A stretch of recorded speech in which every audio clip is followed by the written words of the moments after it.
harap sa anumang hamon sa buhay. Babae sa bagong Pilipinas. Limitado man ang pisikal na lakas, katatagan ng loob ang sa kanila'y nagpapatikas. Mula noon hanggang ngayon, babae tuloy-tuloy sa pag-asenso. Celebrating all women and women empowerment this National Women's Month. Pagsaludo mula sa Presidential Broadcast Service at Radyo Pilipinas, Radyo Publiko, 738. Radyo Pilipinas, Radyo Publiko. Radyo Pilipinas, Radyo Publiko.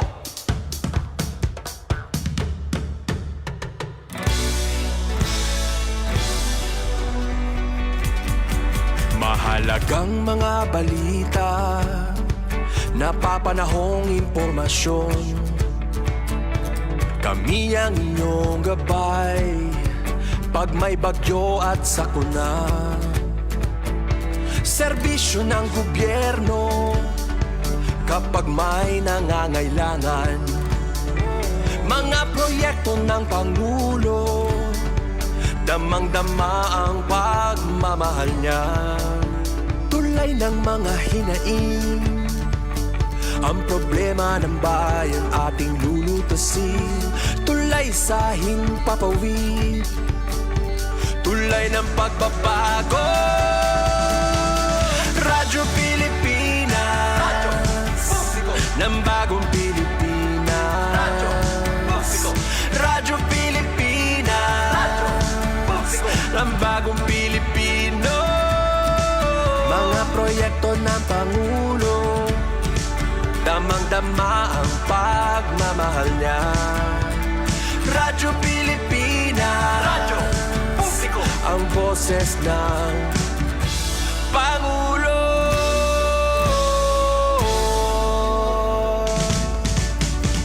Karamay nyo kami, kahit malayo man kami nakakarating. OFW magsasaka, buhay ay iba't iba, san mang lugar ng bansa natin. Tulay ng mga hinaing, ang problema ng bayan ating lulutasin. Tulay sa himpapawid, tulay ng pagbabago. Radyo Pilipinas, Radyo Publiko ng bagong Pilipinas. Radyo Publiko, Radyo Pilipinas, Radyo Publiko ng bagong Pilipino.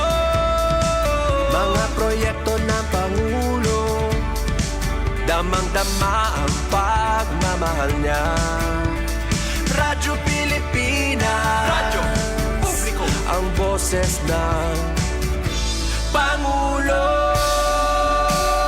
Radyo Publiko, Radyo Pilipinas, Radyo Publiko, Radyo Pilipinas. Ito ang Presidential Broadcast Service Radyo Pilipinas, Radyo Publiko ng Bagong Pilipinas para sa Bagong Pilipino. Naghahatid ng mahahalagang balita at impormasyon na guugnay ng pamahalaan sa sambayanan. Tulay sa himpapawid ng serbisyo publiko. Radyo Pilipinas, Radyo Publiko, ang boses ng Pangulo. Sa Mega Manila, 738. Radyo Pilipinas, Radyo Publiko.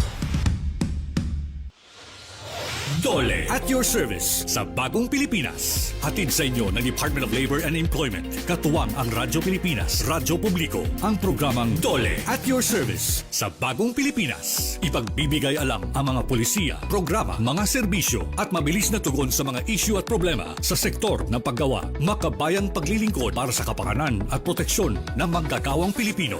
Dole at your service sa Bagong Pilipinas. Dito lang sa Radyo Pilipinas, Radyo Publiko. Samahan ninyo ang DOLE sa pagtalakay at pagbibigay ng solusyon sa mga isyu at usapin sa larangan ng paggawa. Maraming salamat. Mabuhay ang bagong Pilipinas.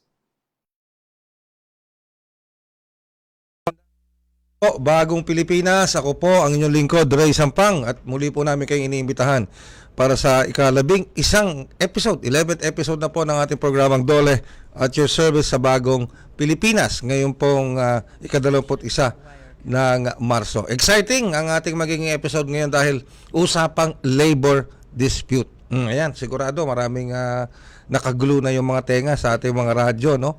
At sa ating mga social media app, ano? Pero kasi labor dispute ang pag-uusapan natin.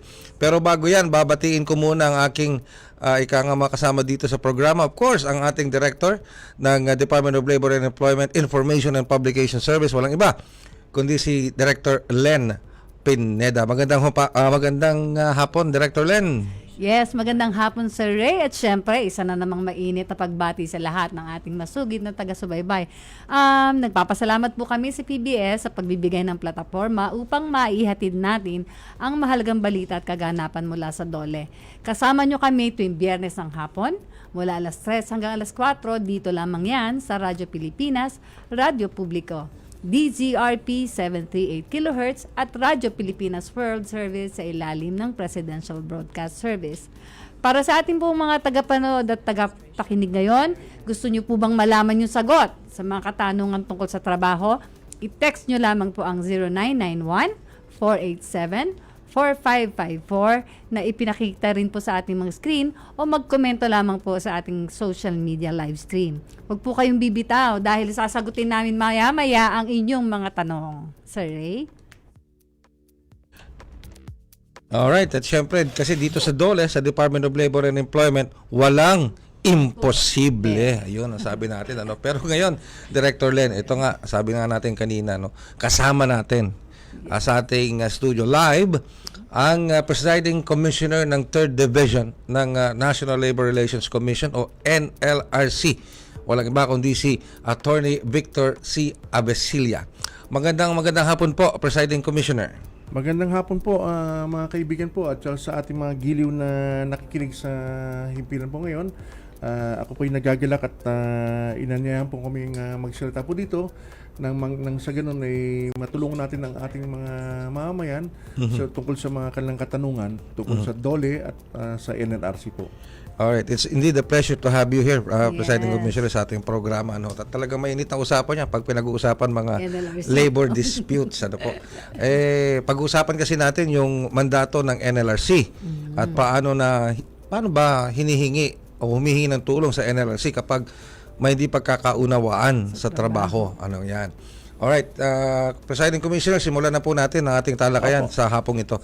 Bilang sangay ng pamahalaan at attached agency ng Department of Labor and Employment, ano po ang mandato ng NLRC at ano ang mga tulong na binibigay nito para sa mga manggagawa at gayon na rin sa employer? Ang NLRC po ay isang sangay ng Department of Labor and Employment. Ito po ay lilikha ng Labor Code of the Philippines, at ang mandato po ng NLRC ay lutasin ang mga problema, mga gusot at mga away-away sa pagitan ng mga manggagawa at ng mga may-ari ng mga kalakal, mga negosyo, lahat yan. Sapagkat po, importante po na NLRC ay kumilos po dyan, sapagkat meron po tayong mga kalayaan, yung tinatawag natin mga constitutional rights. Masaya po pag na meron tayong kalayaan magsalita, kalayaan magnegosyo. Ngunit pag wala po tayong tinatawag na industrial peace o kapayapaan sa trabaho, wala po tayong makukuhang o mararanasan na kabutihan sa ating lipunan. Sapagkat kung walang industrial peace o nag-aaway ang mga trabahador, manggagawa at ang mga negosyante, wala kong babagsak ko ang ating bansa. At pag bumagsak ang bansa, bagsak ang gobyerno, yung ating minamahal na mga karapatan, wala po yan. Kaya napakahalaga ko yung kapayapaan sa industriya. Diyan po pumapasok ang NLRC. Ang layunin po namin, ayon sa batas, ay industrial peace. Nang sa ganon, pag may gusot, may away o may hindi pagkakaunawaan sa pamagitan ng mga trabahador o mga magagawa at sa pamagitan ng management, aayusin po namin yan. Kung hanggat maaari, maayos, maganda. Kasi pag naayos po yan na walang hatol, walang kaso, pwede kong maghiwalay yung magkalaban na hindi na magkalaban. Pero kung hatol po, talagang papasok lang po yan kung talagang hindi na maiwasan ng paghatol. Yan po ang mandato ng NRC. Sa palagay po namin, ang ginagawa po namin ayon sa batas at alin sa mga sinasabi po ng Korte Suprema sa mga mga alituntunin tungkol sa batas ng paggawa, sinusunod po namin yan. Ganon, magkaroon po tayong industrial peace. At hindi na po kayapangan, katarungan para sa manggagawa at katarungan din para sa mga may-ari ng negosyo at kakalakal. Ayun, okay. Well, samantala, bago ko ipasa kay Director Len, dadako muna tayo sa Cavite. Ano po? Para po, kasi ang Pangulong Marcos po ay nandoon sa trabaho at serbisyong pangkalusugan sa Bagong Pilipinas. Diyan po sa may Dasmariñas Arena, City of Dasmariñas, Cavite. Ang Pangulong Ferdinand R. Marcos Jr. po. Mula sa Presidential Communications Office at Radyo Pilipinas Nationwide, ito ang Presidential Live Event. Presidential Live Event. Maraming salamat. Maraming salamat sa... Maraming salamat. Napakainit naman ang salubong na natanggap ko. Maraming salamat. Lagi naman pagka ako'y dumadalo ng lalawigan ng Cavite, ay nandiyan kayong lahat at lagi nyo ako sinasalubong ng malalakas na sigaw at magagandang mga ngiti. Kaya maraming salamat po muli. Alam niyo po, ang sadya po namin dito, kaya kung makita po ninyo, kasama po natin ang mga iba't ibang cabinet secretary. Sila yung mga kalihim ng mga iba't ibang departamento. Andito po si Secretary Kiko Laurel ng Department of Agriculture. Andyan po si Secretary Benny Laguesma ng DOLE. Si Secretary Ted Herbosa naman ng Department of Health. Andyan po si Secretary Rex Gatchalian ng DSWD. Kaya po kami nandito upang ibuo itong aming mga ginagawa na isang pagsasama-sama ng mga iba't ibang departamento upang makapagbigay ng tulong sa inyo, upang makapagbigay ng kung ano ba ang mga pangangailangan ng ating mga kababayan. Alam niyo po, ang nangyari po sa ating pamahalaan ngayon, ang aming ginagawa ay kinilala kagad namin na hindi siguro kaya ng isang departamento lamang ang problema na hinaharap ng taong bayan. Kaya ang tawag po namin dyan ay all-of-government approach. Lahat po ng buong gobyerno ay pinagsasama-sama namin. Dahil kagaya ng aking nasabi, hindi naman po DA lang, agriculture lang, kaya nang ayusin ang problema. Hindi naman po DSWD lang, matatapos na ang pangangailangan ng ating mga kababayan. Hindi po kaya ng isang departamento lamang. Kaya ganito po ang aming ginagawa. Meron din po, galing lang po ako sa labas, meron yung kadiwa na pinagbibili ang mga gamit, lalo na ang bigas na napakamurang presyo. At nag-usap po kami ng Department of Agriculture na dagdagan dahil napakabilis maubos ang stock namin. Kaya sabi ko marami pang gustong bumili, dagdagan natin para naman hindi natin masilbihan ng ating mga mura na kagamitan, mura na pagkain. Tapos kasama din po dyan, nakita naman po ninyo dyan sa likod, meron tayo hanggang sa labas, meron tayo pong mga bus na laboratory, pang x-ray. Andito po ang ating mga doktor, ang ating mga nurse, ang ating mga medtech upang tignan kung ano po ang may tutulong nila, kung sino man ang may karamdaman. Ay nandito po, hindi lamang po ang pagpagamot, pati na ang pagbigay ng mga dokumento, kagaya ng mga ID ng PhilHealth, upang hindi na po kayo mahirapan na hahanap-hanapin pa ang inyong mga pangalan maipakita nyo kaagad yung inyong hawak na ID card, maayos na kaagad. Bukod pa ron, ang 4-piece naman, ang report sa akin ni Secretary Rex Gatchalian ay mag-graduate na ang karamihan ng 4-piece. Ibig sabihin, gumanda na po ang kalagayan ng kanilang buhay at hindi na po sila nangangailangan ng ganong klaseng tulong. Ngunit patuloy pa rin. Kahit na nag-graduate na sa 4-piece, meron naman tayo ang proyekto ng DOLE. Andito po ang parang job fair. Ang job fair ay doon naman sa labas, meron tayong mga livelihood project na nanggaling sa tupad.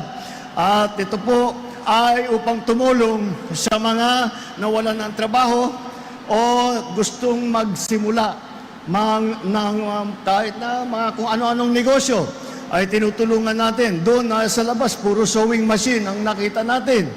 Tapos yung pang mga iba't ibang kooperatiba na gumagawa ng iba't ibang produkto ay binibigyan din ng tulong ng DOLE. At yan po ay pinagsama-sama na namin. Ito po para naman ay hindi na po kayo kailangan aabangan ninyo yung medical mission. Tapos uuwi. Tapos sa next week, babalik na naman kayo para sa job fair. Tapos the next week, babalik na naman kayo para sa tupad. Pinagsama-sama na po namin at mabuti naman po at kayo'y nandito. Kaya po ako'y nadaan upang tignan at tiyakin na maganda ang takbo at ang inyong pangangailangan ay aming nabibigyan ng pansin, aming natutugunan ang mga problemang hinaharap ninyo. Asahan po ninyo at ang inyong pamahalaan ay lagi pong nandito, lagi pong nag-aalalay po sa inyong lahat at asahan ninyo, hindi po kami aalis hanggat kayo ay nangangailangan ng tulong galing sa pamahalaan. Nandito po kami lagi. Maraming salamat po. Magandang hapon po. Mga Pilabas Balinas, Tiga Cavite. Maraming salamat po.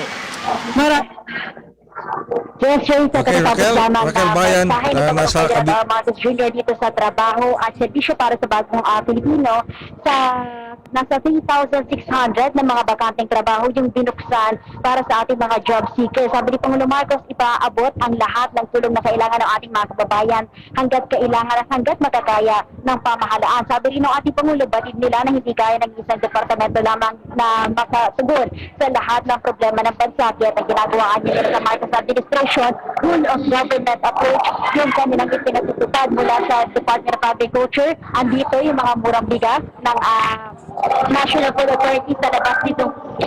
Dasmariñas Arena, nasa 8,000 kilos ng NFA rice yung binibenta 29 pesos per kilo, mabibilihan dito sa labas ng Dasmariñas Arena. Nandito rin yung Department of Health, naggalat yung kanilang bus dito kung saan makaka-avail ng libreng serbisyong medikal yung ating mga kababayan.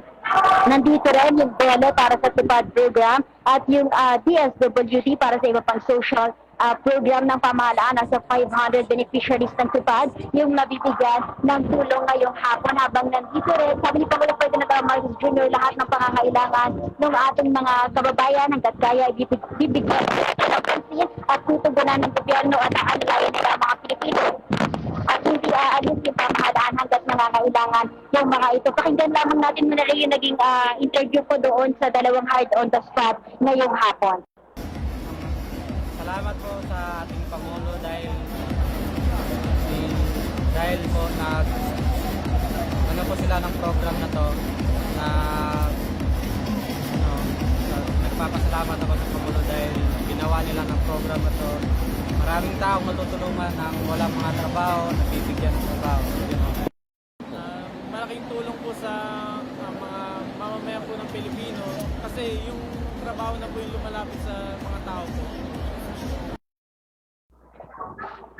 yan yung magkasunod na tinig ni Lawrence Diaz, 19 years old yan, at si Carl Rosal, 21 years old. Magkabarkada yan at kapwa fresh graduate. Isa sila sa mga nagbenepisyo dito sa libreng trabaho o dito sa trabaho na inilapit na ng pamahalaan sa ating mga kababayan dito sa Dasmariñas, Cavite. Magbabalik tayo maya lamang din para sa iba pang update. Ito muna yung pinakahuling mula dito sa Cavite. Ito si Racal Bayan para sa Bagong Pilipinas, Radyo Publiko. Mula sa Presidential Communications Office at Radyo Pilipinas Nationwide, ito ang Presidential Live Event. Presidential Live Event. Dole at your service sa Bagong Pilipinas. Dito lang sa Radyo Pilipinas, Radyo Publiko. Alright, inyo pong nasubaybayan, napakinggan ang isang presidential activity kung saan nagpunta ang Pangulong Marcos Jr. dyan po sa may Cavite para po dito sa trabaho at pangkalusugan serbisyo po yan. Ano po?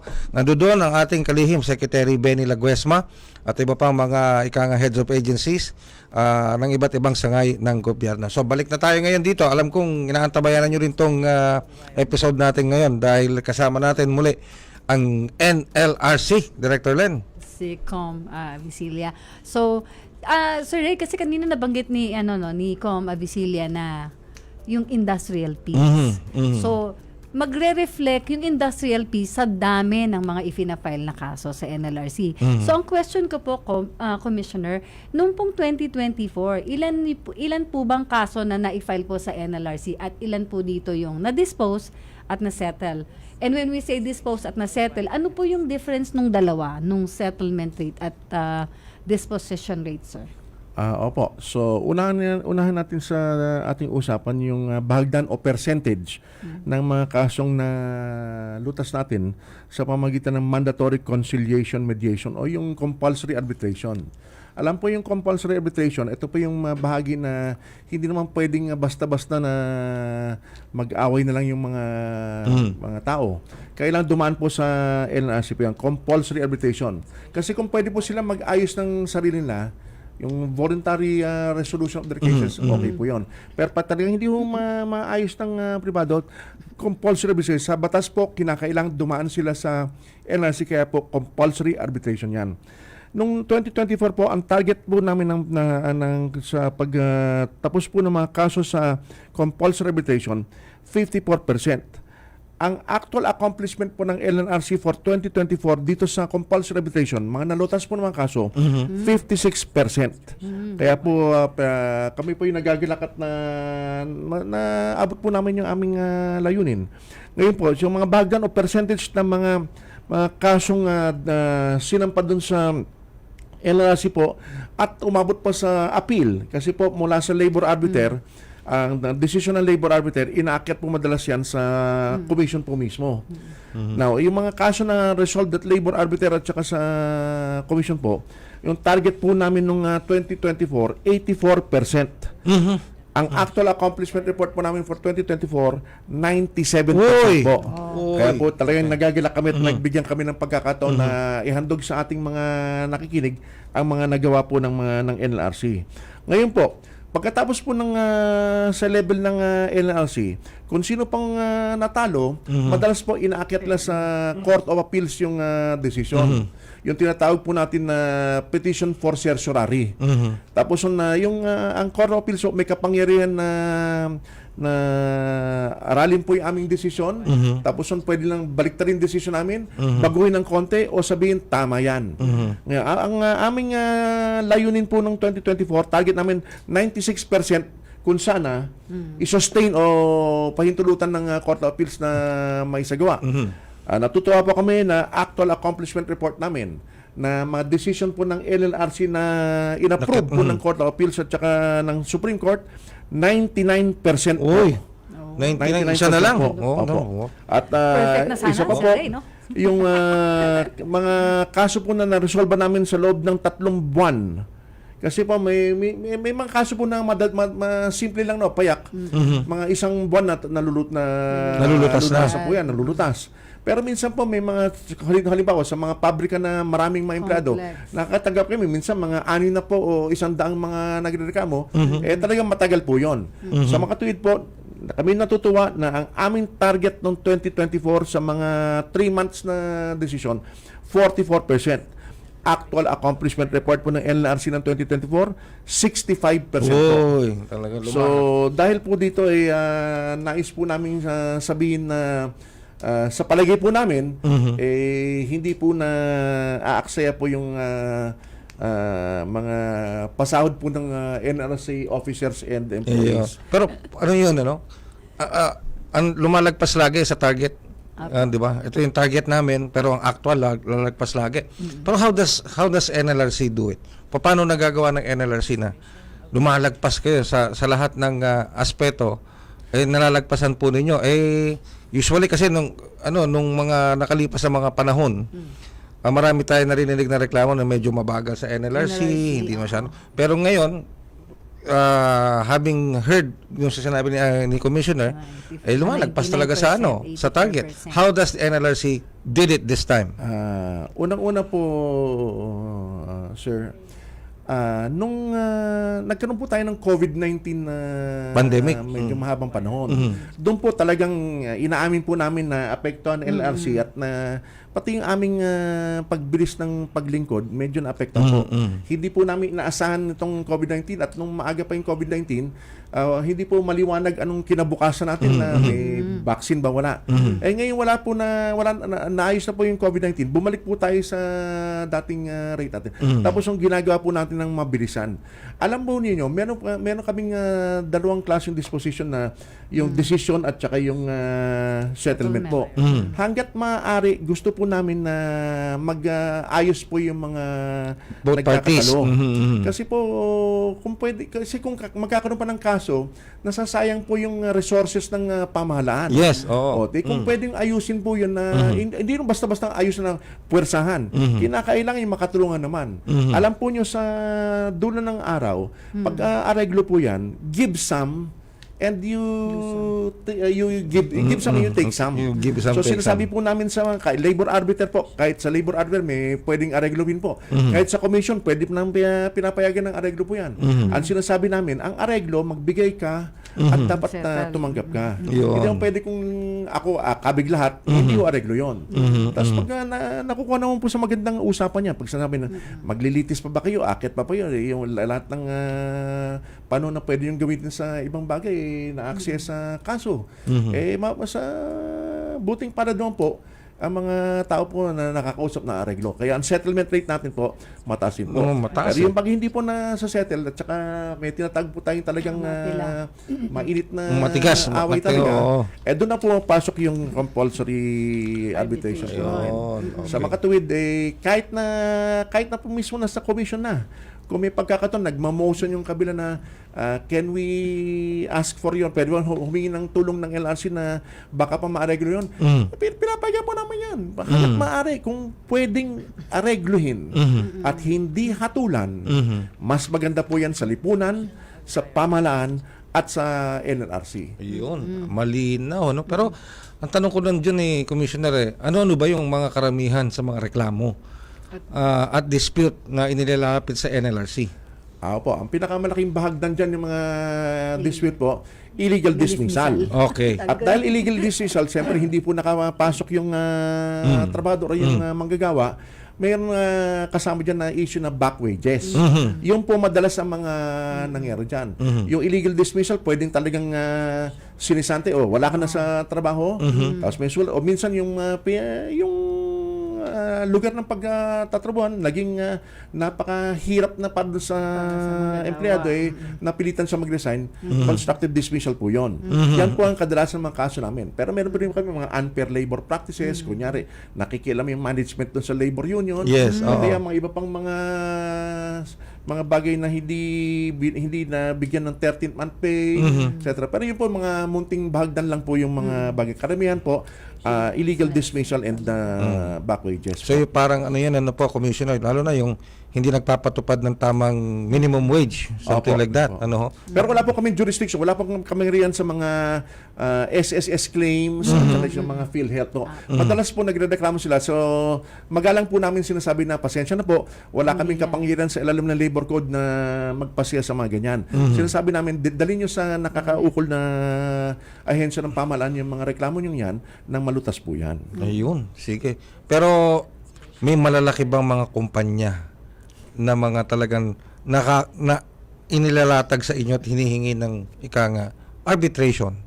Marami po Malalaking kampanya talaga, no? I will not mention na names Yes, because they're plentiful po. Marami po mga korporasyon po dyan. Hindi ho na kami po sa LRC, hindi naniniwala na basta may nagreklamo, kasalanan talaga ng management. Sinisiyasat po namin ng gusto yan. Kasi minsan may mga daing na lumalabas dahil sa hindi pagkakaunawaan. Pero hindi naman layunin ng management na dayain yung manggagawa. Ang impression na ganyan, kasi minsan po mga human nature. Minsan po nakakaligtaan ng management, mga medium scale management na magbayad ng on time. Tapos medyo napansin ni trabador na ba't hindi ako sinasabihin na konting tampuhan. Yes, yung po madali pong ayusin po yon. Pero pag talagang large scale na problema tulad ng pag may mga sinasabi, contractual employees o regular employees, dyan po nagkakaroon ng malaking mga kaso ang mga malaking mga kumpanya. Alright, sige.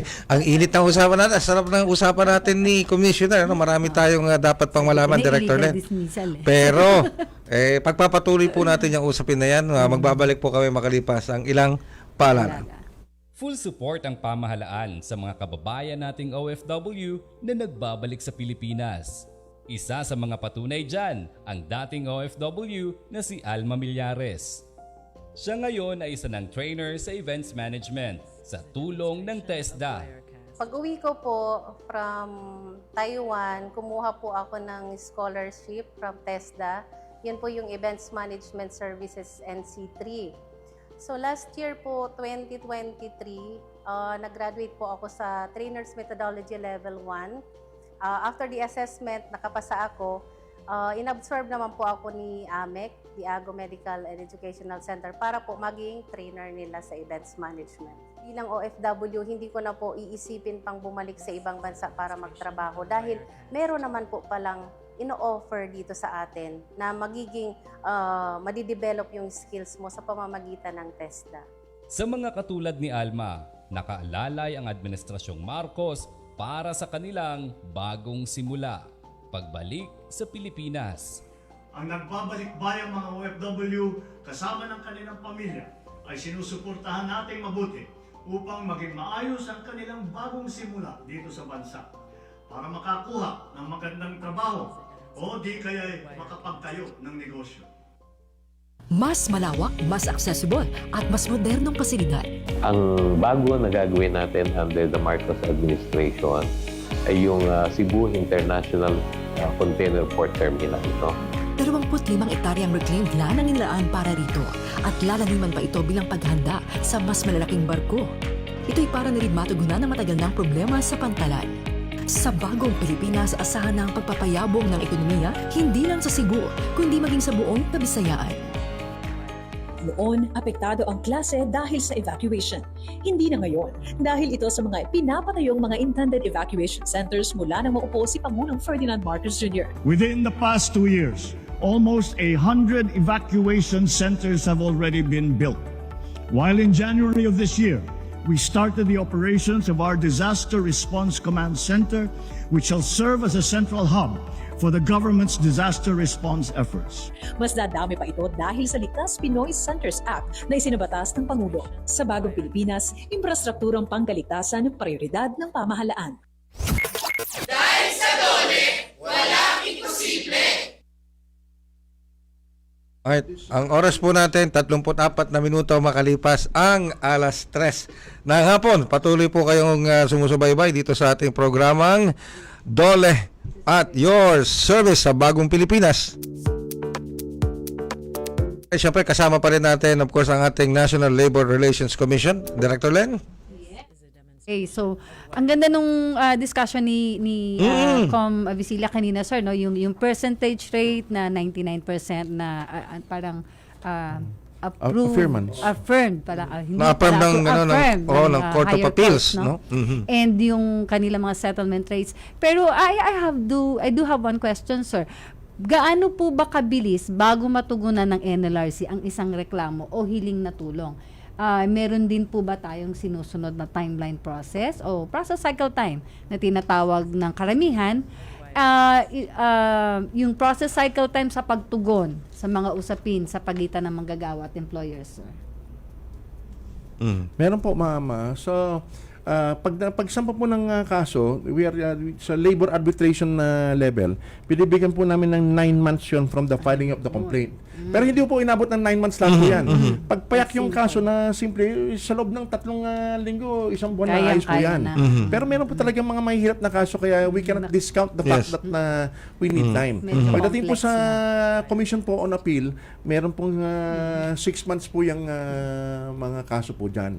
So sa mga tuwid po, kung ihahambing po natin ng performance ng LRC sa mga ibang agencies, natutuwa naman po ko na nagagawa po namin na realistically yung period na binigay namin na 9 months to 6 months. Natutupad po namin yan almost all of the time. Tsaka ito yata, Sir Reyno, hindi lang kasi individual yung sa isang conflict, hindi lang isang individual involved. Parang nasa-sense ko na more than more than one, minsan may 60 yata, merong hundreds, There are some mga 300 po ayun. So kaya medyo complex talaga yung hindi encode lang po yung pangalan na sa papel medyo matagal na. Matagal po doon. hindi talaga madali actually hindi talaga madali ang trabaho ng NLRC. No, napaka-komplikado, sabi natin mahirap kasi you're dealing with the labor force, at the same time you're dealing with the employers, industrial employers natin. So tama yung sabi ni attorney, ni commissioner, there should always be harmony, balance between the two. Alam po niyo, sir, if I may interrupt, sa saligang batas, sinasabi the state shall afford protection to labor. Dapat panig kami sa kung babasahin mo yung saligang batas, dapat panig kami sa labor sa mga gagawa. Hindi po talagang panig palagi. Ang pinapanigin po natin katarungan. Katarungan. Kung talagang nasa posisyon po yung manggagawa, kumakapi kami doon. Kung may punto naman po yung management, kumakapi kami doon. Hindi na dahil paraging labor lang. Ngayon, kunyari, umabot ng panahon na equipoise o pareho yung parehong mil naman yung laban ng dalawa, doon po pasok yung state shall afford protection labor. Pumapanig po kami sa manggagawa. When there is a doubt, we resolve in favor of labor all of the time. But it does not mean, hindi ho nangangahulugan na sapagkat na ang labor magsampa ng kaso, panalo na kagad yan. Hindi po ganyan po yan. May katarungan kaming dinidispensa dito sa NLRC at kahit na sino po yan, kung manggagawa man o negosyante, makakaasa po na makatarungan ang aming mga hatol sa mga desisyon po namin. Parang ang tindi ko dyan di ba National Labor Relations Commission. Hindi naman siguro ibig sabihin na porke nga sabi nga ni Commissioner, hindi porke labor yung word na labor sa mga manggagawa lang. Siguro labor in sabi natin working or labor industry. Pag sinabi natin labor industry, it's both the workers and the employers, di ba? Parang gano'n. Pero pag may lumalapit po ba sa NLRC tumingi ng tulong, kinakailangan bang may abogado pa siyang kasama o wala na? Hindi po kinakailangan may abogado.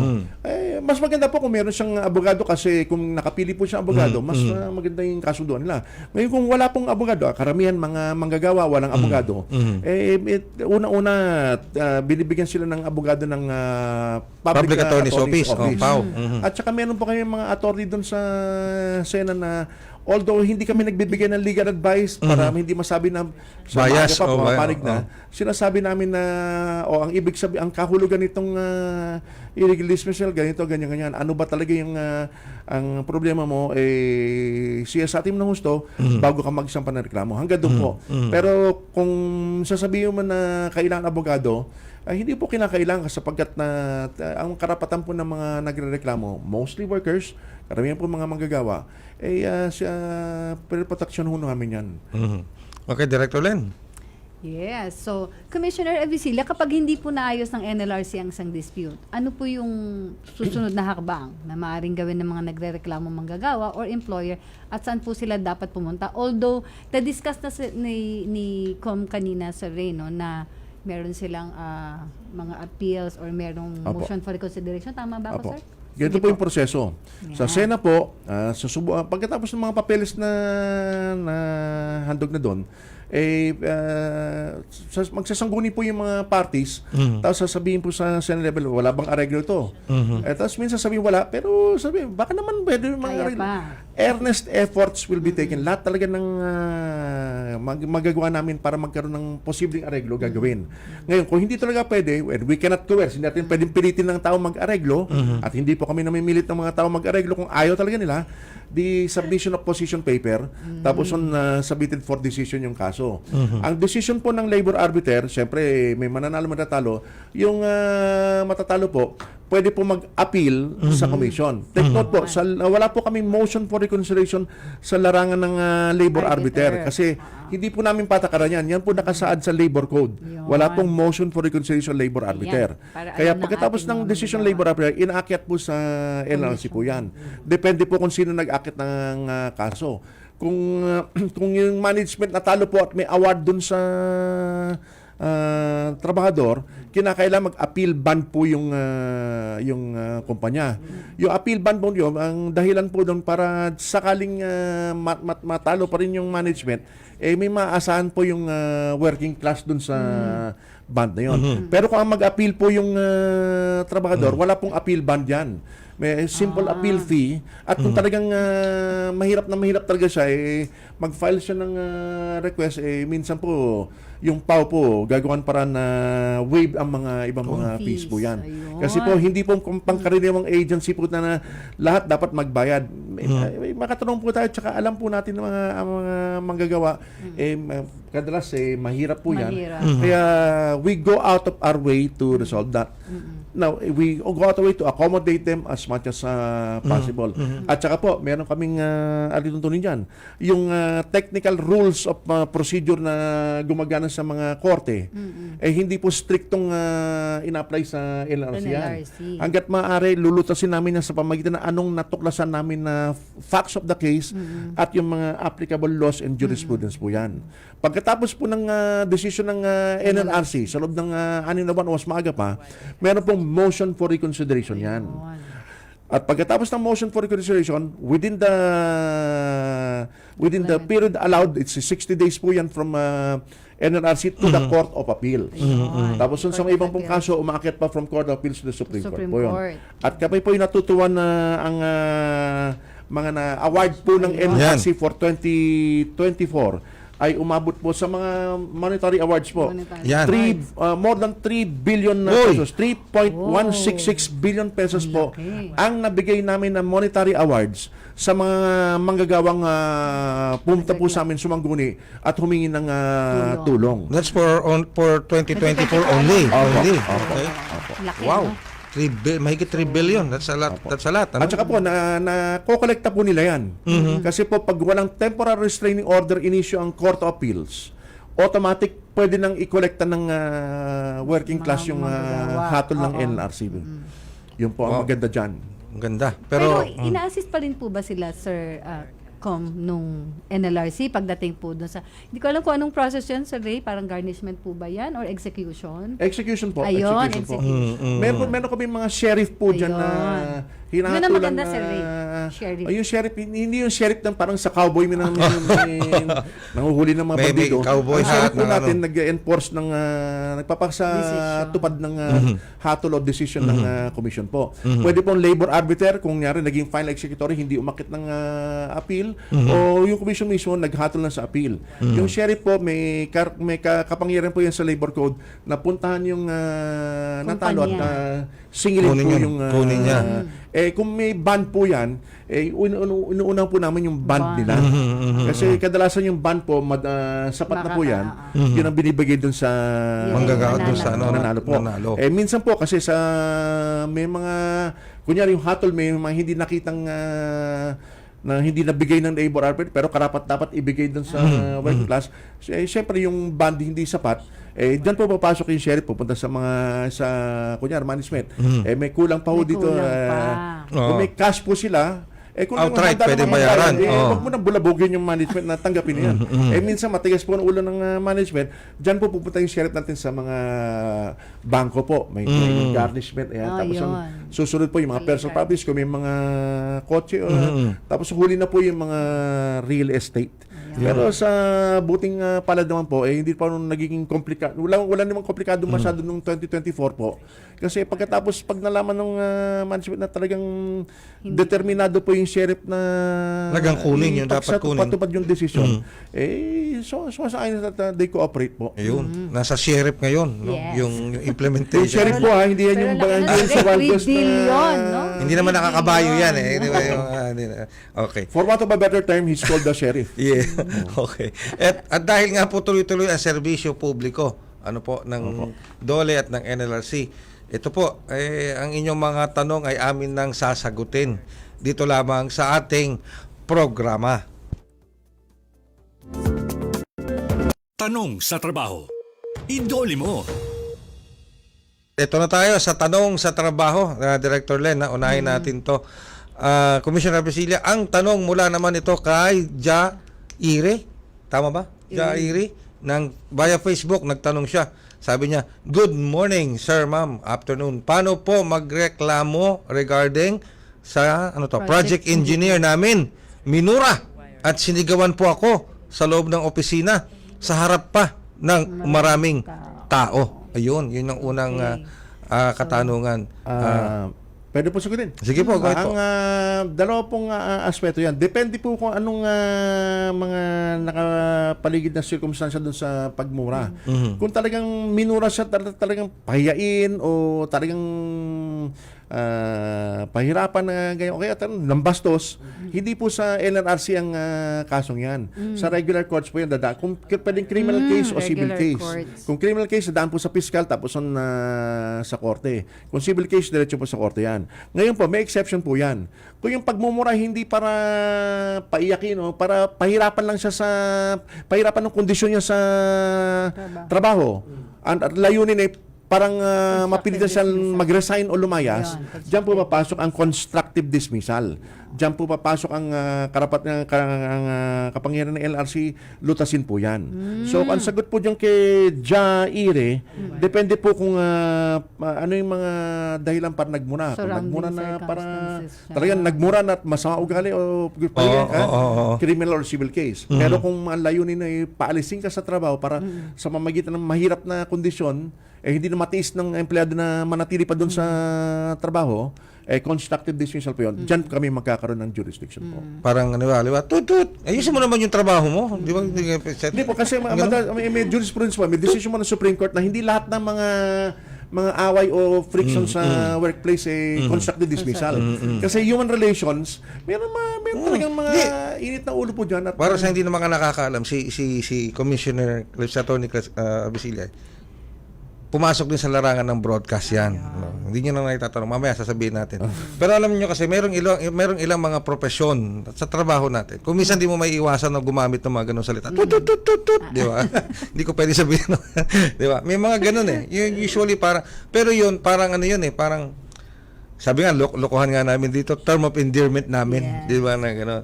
Alright, pag hindi mo nagagamit yung word na gano'n, hindi ka nakakarinig, parang hindi ka kilala, parang hindi ka napapansin, parang something like that, di ba? May mga instances lang naman ng mga gano'n. No? Pero siguro sa ibang profession, pag ginamit mo yun, baka iba yung dating. No? Alright, ibang second question na Director Len. Na-realize ko lang, Sir Ray, nung sinabi ni Sir, kaya pala it takes, ang process cycle time is parang 6 months. Kasi it takes a lot of, yung pag-aaral talaga dun sa kaso. Yung sabi nga ni Sir, baka hindi naman talaga constructive dismissal. Titingnan talaga nila yung surrounding circumstances dun sa complaint na inihain. So, next question po, Avicilia, no? From Alexis Rodio via Facebook po ang nagtanong, required pa po ba makakuha ng 13th month last cut-off back pay ang empleyado kahit po natanggal na siya dahil sa maling nagawa? So, ibig sabihin parang natanggal siya Hindi naman siya illegally dismissed, pero may mali po siyang nagawa kaya siya natanggal sa So, required pa po ba siyang bigyan ng 13 months? Required po yan kasi mandato po ng batas na may 13-month pay po sa mga regular employees. Ngayon po, kunyari na natanggal siya sa trabaho sa October ng isang taon. Yung kanyang meron po siyang proportionate 13th-month pay mula January hanggang October. Yung po kahit anong dahilan na natanggal siya sa trabaho, yung po kinita na po niya yun ibibigay po sa kanya proportionate 13th-month pay. Kaya lang may condition po, dapat nakapaglingkod siya dun sa negosyo sa opisina yun at least 1 month during the calendar year.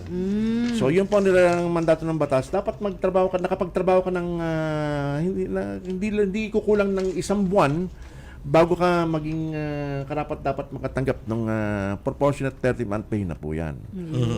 Pero bago ko dumako sa iba pa, ulitin ko lang yung unang tanong kanina. So hindi ito yung tungkol sa pagmumura.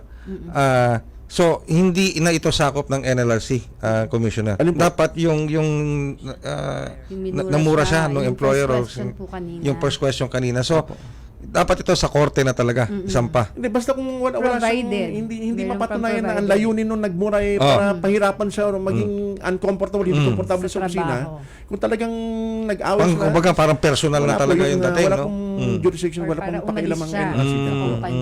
Dapat may ugnayan kahit na katiting sa kanyang trabaho. Kunyari, nagmurahan sa ibang lugar tapos talagang nagmurahan, hindi na po I don't think that can be constructed dismissal. Pero depende po that's just a general assessment. May mga kaso na meron tayong hindi nakita na pwedeng maging constructed dismissal o pwede ring hindi po. It's case to case basis po yan. Alright, may pahabol na tanong dito. Ayan, dito. Paano naman daw po yung nagbabanta na ito-terminate ang contract? Yun. Kapag hindi pumasok sa trabaho, ano ba? Ayun. Parang pag hindi ka pumasok bukas, sisanti ka. Yung mga ganun. Tulad po ng halimbawa kanina, depende po sa mga circumstances o yung mga pangyayari po diyan. Kung kahit po hindi natin sabihin yung pag hindi ka pumasok dito bukas, sisanti ka. Maaari naman po mangyari yan kasi kung hindi mo pasok ang empleyado, kahit pa paano masisisante din po yun. Pero kung ang pagkasabi niya na kahit anong gawin mo, pumasok ka man bukas o hindi, sisante ka na. Ibang usapan na yun. So, paano at dugtong tuloy yung mga tanong. Okay, paano po naman? Day off ko. Day off. Pero kinakailangan pinapapasok ako. Ay, sir, day off ko sabi ko. Hindi, pumasok ka bukas, kailangan ka bukas. Pag hindi ka pumasok, sisanti ka. O yung mga ganun, attorney. Yung sa batas po, hindi pwede mapipilit yung trabaho sa day off. But not all rules are hard and fast. Hindi lahat ng mga batas matigas po. Mayroong konting paluwag ng, kunyari, yung negosyo nung may-ari, nagkaroon ng sitwasyon na talagang kailangan yung manggagawa. Pwede niyang hilingin yun. Tapos, pero kung paparusahan yung manggagawa, management dahil pinilit, pwede pa rin po yun. Pero ang magiging hatol dyan, hindi ko kasing stricto ng parang pilit, wala akong pakialam kung day off mo bukas, basta pumasok ka. Kunyari talagang nasusunog na yung bahay, tapos nasunog yung pabrika, tapos kailangan ng tao doon para protektahan yung lugar sa mga magnanakaw. Kahit day off, pwede hong pakiusapan yan. Pero pag nangyari po yon, kinakailangan magbayad po ng additional days po yung management po. Pero sa palagay ko po, kung maganda po ang relasyon ng management, alam mo, kahit day off mo, siyempre yung kinabukasan mo nakataya din sa trabaho mo. Ano ba pagbigyan mo yung management na total compensated naman, bantayan. Kasi hindi ka naman inutusan para pahirapan ka. Inutusan ka para manatili yung ating negosyo sa makatuwid. Meron ka pa rin sahod at meron ka pa rin maasahan na trabaho sa kinabukasan mo. Alright. we're running out of material time, pero bago tayo tuloy, bago ko hingiin yung mensahe ni Commissioner, gusto ko lang malaman ng ating mga tagapakinig. Si Commissioner ay Masscom. Graduate siya. Okay. Mass Communication. At, hindi po natatanong, naglingkod din siya sa radyo ng bayan noong mga panahong 1980s. Diba? Radyo ng bayan pa po noon. Ano po, Radyo ng Bayan. Tayo ngayon ay Radyo Pilipinas. Pero ang predecessor po ng Radyo Pilipinas is Radyo ng Bayan. At gayon din, nagpunta din siya sa PTV4. Nagsilbi rin siya sa PTV4. Ano po? Kaya pero gusto ko sana pahabayan, pero ano tuloy-tuloy na naging lingkod bayan yes, si Sir tapos At. naging abogado na. Sa NLRC na. Kaya magtataka ko kayo, ang galing niya mag-deliver, no? Pati ako excuse the term, napapanganga sa kanya eh. Pag talaga napipix ako sa kanya eh. So anyway, Commissioner, your mensahe na lamang po ninyo sa ating mga nakikinig at sumusubaybay. Unang-una po, nais kong pasalamatan yung kasama kong mga assistant dito, si Attorney Noel Castillo at saka si John Caleb Rojas po. Ang mensahe ko po sa mga nakinig, wag po kayong mawawala ng pag-asa kahit pong aping-api o kaya sa palagay nyo mahirap na yung kalagayan. Andyan po ang NLRC, basta sa ugnayan po ng pagtrabaho. Andyan po kami, makikinig po kami at susubukan po namin ayusin yan. At hanggat maayos namin, gagawin po namin para ayusin yan. At kung maghahatol pa ako minsan po maaring magkamali ko sa hatol, pero makakatiyak po kayo ang mga desisyon po namin nasa sa pagtingin namin ay ang mga makatarungan na desisyon at walang inaapi po. After all po, yung ulitin ko po, kasi ang napakahalaga po ng layunin ng NLRC, industrial peace. Pag wala pong kapayapaan sa larangan ng trabaho, wala tayong makakalabas ka ba para manood ng sine, yung salapi mo sa inipo mo sa bangko, wala na halaga yan. Kaya pong industrial peace o kapayapaan sa trabaho, mahalagang mahalaga yan. At kami po yung nagagalak sa NLRC at kami po yung antasan ng batas na yan ang layunin po namin. At hanggat kaya po namin, hindi po mapapagod ng NLRC sa paglilingkod sa ating bayan. Ayun. Very well said. Diba? Well, thank you very much, Commissioner at Director Len. Yes, thank you very much, Commissioner Vicilia. Patuloy niyo po kaming subaybayan. Dito lamang yan sa Dole at your service, sa Bagong Pilipinas, sa Radyo Pilipinas, Radyo Publiko. Again, ako po inyong lingkod, Ray Sampang. Hanggang sa susunod na Biyernes, alas 3 hanggang alas 4 ng hapon. Ulit. Maraming salamat po. Public service announcement. Sa nararan